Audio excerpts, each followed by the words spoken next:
યુગભાઈ તમે કેમ છો? મજામાં.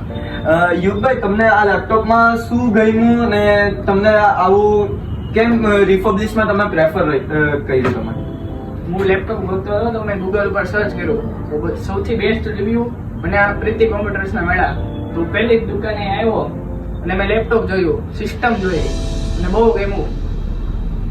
ભાઈની સર્વિસ અને એની વાત કરવાની રીત અને લેપટોપ ત્રણેય વસ્તુ એક સરખી હતી અને લેપટોપ ફાઇનલ કરીને અહીંયા જ લઈ લીધું, બીજી દુકાને ગયો પણ નથી. Okay, thank you. અને તમારું એમાં વર્ક થઈ જશે એકદમ પ્રોપરલી? તમારે જે વર્ક હતું એ પ્રમાણે જ મેં તમને સજેશન આપ્યું કે પછી બીજો કઈ આપ્યું છે? ભાઈએ મને મારું જે વર્ક હતું ઓટોકેડ એ પ્રમાણે પ્રોપર બેસ્ટ લેપટોપ સજેસ્ટ કર્યું અને એ જ મેં જોયું, વર્ક કર્યું, બધું ઓકે હતું, લેપટોપ લીધું. ઓકે, ઠીક છે. અને કન્ડિશન કેવી લાગી તમને એમાં? કન્ડિશન એકદમ ન્યૂ કન્ડિશન છે, નવું લેપટોપ લીધું હોય એવી કન્ડિશન.